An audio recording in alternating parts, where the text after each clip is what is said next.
Parfait. Alors, Papa Sensek, oui, bien sûr, j'ai les 3 points d'actu. La gendarmerie nationale réussit son coup. Alors, aujourd'hui, en 72 heures, 10 000 personnes contrôlées, 1231 sanctions, 10 millions d'amendes collectées pour le trésor.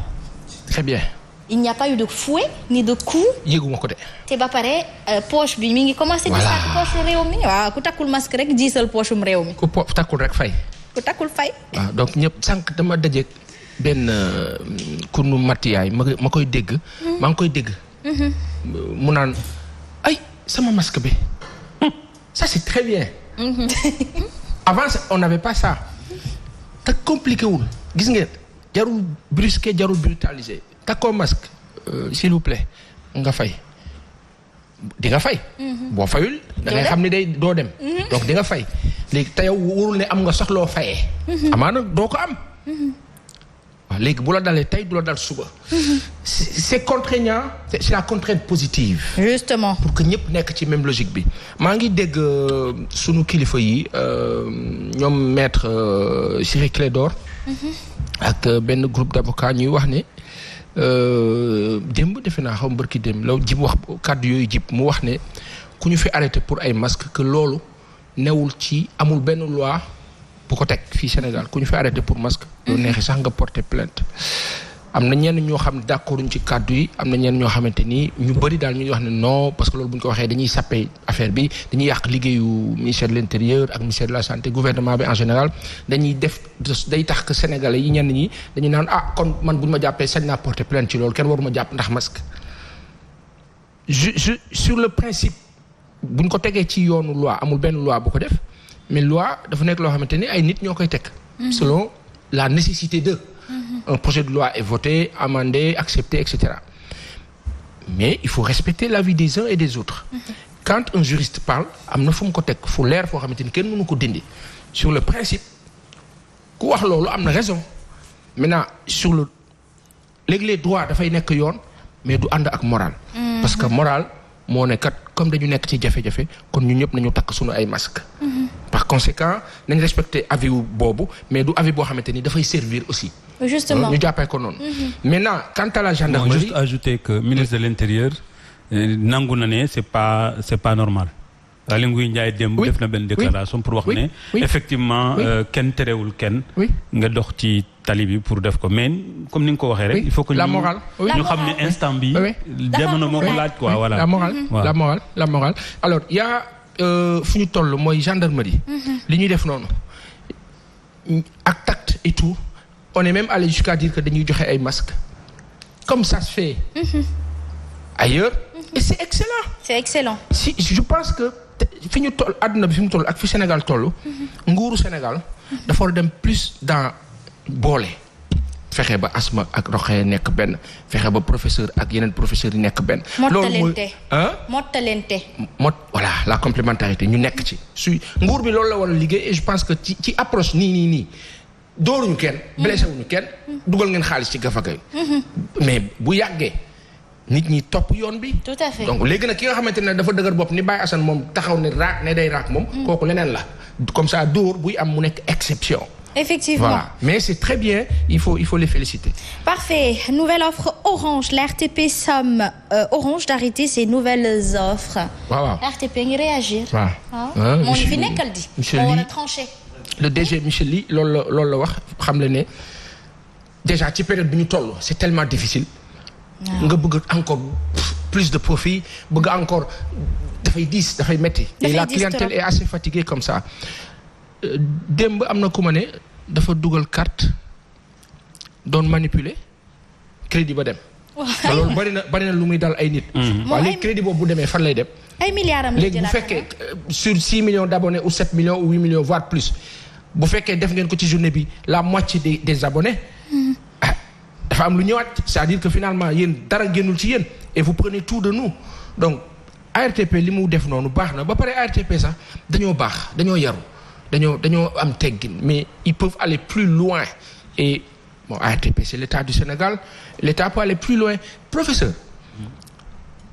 ñun mënuñu fexe jëlaat suñu ay action ci yi nga xamante ni 42% au état bi la sa des amuñu possibilité récupérer ko. 27%. li ci des. 27% la ñu ci am instant bi. ci officiel wala officiel. non officiellement on a 27%. on était à 42. on était à 42 plus même voilà et puis maintenant. ñu def ba egg si 27. mais dañuy jaay état moo jaay ay wàllam. léegi stratégiquement nan la nguur mën a ban soxla la nguur mën a am tey bay gis loo xamante ni c'est à plus de 1000 milliards l'année nga ne non damay jaay ban soxla nga am ban urgence nga am loolu xam nga nu mu tudd. haute trahison la. waaw non je suis d'accord. haute trahison la.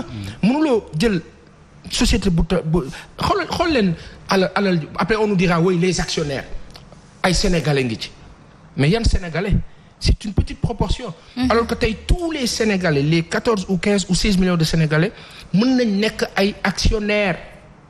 Et c'est fort possible. état bi moo koy dogal rek. nguur a koy décider. waaw te da ci ngoy taxaw ci dëgër. mooy jëlaat ay actions am. tout à fait léegi bu ko waree jëndaat fi mu nekk nii dina ko coûter cher mais jar na ko. mu récupérer ko non mën na jël autorité. état nag état la. état nag état la je récupère je nationalise. oui tubaab bi dañ koy def.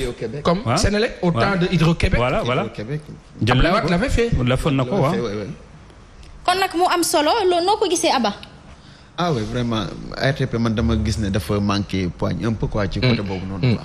dëgërul daal dëgërul trop quoi. parce que d'ailleurs dir naa barki dem ci journée aussi que ne ñoom dañoo Orange dafa ne non du wàcc ci prix yi quoi. ah bon mais tey aussi ci journaux ci revue de presse journaux yi tey wax nañ que ne Orange dafa nekk en difficulté dafa nekk ci ay jafe-jafe yu xaw a métti. chiffre d'affaires am dafa xaw a. waaye loolu communication la. mais aussi li nga wax noonu aussi si carte yooyu noonu souvent da nga koy dégg mais y a d'autres opérateurs pourquoi doo ko dégg foofu ci ñoom rek nga koy dégg. c'est vrai. ci ñoom rek nga koy dégg luubal yu mel noonu. waaw souvent ñun dañuy interpellé ñun ñooy arrêté test yeeg yooyu. souvent dañuy wax ay yu souvent. tu as vu c'est extraordinaire. mais ñoom kese ngay dégg ñu ne sama dugal sama carte dama dugal connexion pour une semaine 2 jours bu jeex. te ñoom kese ci dans la concurrence ci environnement boobu ngay dégg réseau beneen bi dafa am problème non foofu ñooñu seen connexion mooy loolu kii.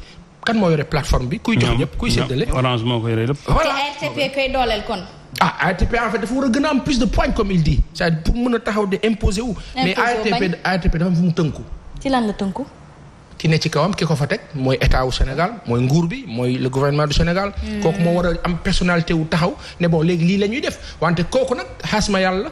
xam nga ne moom copie-coller lay fonctionner actuellement. c'est ça la réalité mais mi ngi góorgóorlu nag. mi ngi def fi boppam non fi mu ne nii copie-coller la ñuy fonctionner. lu ci bëri même dans notre communication am na ku ma wax lu am solo. ci wàllu coronavirus bi démb sama benn xarit mu ne ma. mais ñii lu tax mënuñu def lu simple. les sociétés de téléphonie. message yi ñuy jàllale même l'information là bii génn nii di communiqué bi di point Covid déclaration ñëw taxaw lire parce que en fait lan la da ngay taxaw ci présentation bi taxaw lire dem sa yoon. loolu la donc waa ji ne ma mais pourquoi mënuñu ko envoyer par SMS à tout le monde. c'est-à-dire ku ci ne sa téléphone comme avec les sociétés de téléphonie vous l'avez sur votre téléphone et les gens fonctionnent. ñu wàññi si cause ba pare nit ñi respecter les mesures. ku am diabète ku am asthme toogal. sa papa sa maam mag yi nañ leen ber ñu toog ñu organiser kër gi qu'on apprenne l'organisation pratique en interne. situation bu extraordinaire la. et dans la communication on peut fonctionner comme ça. Aujourd'hui Hasma on est à quoi 250 ou plus boo ci yokkee ñaari 252 ou je sais plus de morts mu ne ma sawaay nañ sant yàlla. mu ne nañ sant yàlla de. mënoon nag imaginer leen fi tubaab bi di toogee naan 2000 morts par jour. 2000 morts par jour yàlla suturaal ñun ñu toll fii tey ba pare am possibilité wu solution. dañ koy war a wëri te ñi jiite réew mi ñoo war a am génie boobu kon nag ñun dañ leen di ñaax rek sottanteeg ñoom suñu ay xalaat ba tax ne xëy na lu leen di rëcc ñu mun ko dabu. ayca affectation du magistrat Ngor Diop de Podor à Thiès. moom la waa SYTJUST di ak ñi nga xamante ni ñooy ñoom Souleymane Téliko di méttitlu magistrat yi nekk biir Sénégal méttitlu pourquoi parce que kooku dañu wax ne dafa am kilifa dignitaire religieux bu nekk fële ca Podor boo xamante ni daal ñi fa nekk xam histoire bi jàpp nañ ni bëri na lu muy am jafe-jafe ak askan baak maanaam daal ak force de sécurité yi par rapport ak ci façon bi muy fonctionner foofu moom dignitaire boobu ci li ñu wax ci biir loolu à maintes reprises dem nañ sax ba naan kooku kat kenn mënulu ko dara Sénégal nag daf fi bëri loolu kii kat kenn mënulu ko dara wante dignitaire religieux ci ni ñu ko rapporté ban façon dignitaire religieux la aussi c'est à se poser la question ak lan moo tax mu am possibilité wu résister wante au-delà bu fekkee ni que lu ni mel am na justice jël benn décision ka jël décision judiciaire ba ñu woo ko ci nit ñu ko rapporté ne ko bàyyil moom mu def liggéeyam par le principe du droit ne kat mbir mi nii la tëdde ñu xëy bis ñu ne que sanctionné nañ ko wàcce nañ ko ba pare affecté nañ ko Thiès te affectation bi war a dépendre ñoom ci seen organisation judiciaire dafa dépendre ci ki ñuy affecté dafay fekk mu ànd ci ñu jël ko yóbbu ko jëlee ko comme juge fële yóbbu ko Thiès def ko conseiller maanaam nekkatul sax amatul sax possibilité wu léegi juger quoi que ce soit loolu c'est démentiel dafa rafetul donc ci contexte bi ñu toll fii Sénégal léegi nag bu fekkee ministre de la justice moom mooy fonctionner non ministre de la justice moom dafa am fu mu tënku kan moo nekk ci bopp magistrature bi président Macky Sall par conséquent l'exécutif est au-dessus du judiciaire donc forcément ni indépendance justice du musa am Milan ñoom nag magistrat yi dañu koy wootee dañu koy xeex mais ni mu leen méttee nii ci seen collègue bi noonu la leen waroon méttee itam ci ñi nga xamante ni dañuy dund injustice te bokkuñu ci seen corporation. Parfait. Donc loolu dafa war a nekk loo xamante ni principe boo xamante ni ngeen koy mu ne leen di méttee ngeen koy xeexal seen bopp xeexal leen bu ngeen bëggee indépendance bu sincère ngeen xeexal ko ñi ñuy jàpp aussi injustement ñi ñuy tëj aussi de façon injuste ñi nga xamante ni leen di def naka sul noonu parce que ay intérêt politique ak leneen def ko lal ça fait mal on a qu'à rectifier et voilà quoi. Parfait. Alors léegi Abba daf fi jaaroon moom Abba moom waaw doon ñu ziar macha allah ñu kii ko rek xam nga waaw dafa jaar nga tënk ko yow voilà ku romb nga téye ko kii ko voilà Abba nag c'est quelqu'un de très utile tout à fait très utile monsieur utile man bëggoon naa la ko wax en face à face vraiment sa liggéey dafa rafet Trafic News bi vraiment ñëpp koy rafetal quoi et puis c'est très intéressant vous faites un travail utile remarquable lan ngeen di daj ci tali bi d'accord pour jottali ñu xibaar yi. voilà merci beaucoup Assane nu mu ko waxee noonu la rek dama fi jaaroon kese. trafic bi c'est une idée de Bougane moo ko créé peut-être gis na que ne dans d'autres pays ça se fait mais ak de gros moyens. mais mu ne pourquoi pas ñu def ko fii nii man nag bu ma ñëwee dama fi fekk ay Lamine Gueye bu Desk Sport. Salif Kébé Sakho. Ensuite il y avait une équipe man Daouda Dem Idrissa Diémé ak Pape Maguette Ba nous étions 4 dañuy dugg ay incursions la ñuy def chaque 15 minutes 7 heures la ñuy commencé 7 heures et demi 7 heures pile 7 heures et quart 7 heures et demi 45 jusqu'à 9 heures. mais bu naaj bi xawee tàng tuuti nga xam ne flux bi xaw na wàññi parce que matin bi ñëpp dañuy rush la. bu xawee naaj tuuti après dañuy xaw a wàññi tuuti après def ay 30 ba midi jot quoi loolu c'est dans le but un peu d'aider les automobilistes. et bu fekkee 100% la suñu auditeurs yi ñuy déglu ci trafic bi 70% yi ay taximan lañ. ay taximan yoo xam ne dañuy déglu souvent di xam fu ñuy dugg yemuñu rek ci apaasan ci que ne fii dafa xat non dañuy joxe ay piste de solution. fii dafa xat jaar leen par nii mooy tax ngeen éviter perdre et du carburant et du temps quelque chose comme ça quoi. ça se passe comme ça depuis presque trafic bi léegi ëpp na 10 ans. waaw tout à fait. bokkul woon si rajo bi yëfu d'accord loolu à part. après nag léegi ñu dugal ko léegi ci rajo bu kii c'était bon si rajo leen mais ay à part. mais léegi nag bon dafa intégré rajo bi totalement nekk ci biir yooyu noonu di aider nit ñi quoi. souvent nit ñi dañuy rafetlu suñu liggéey mais bon Bougane moo ci lañ war a remercier xamul tax.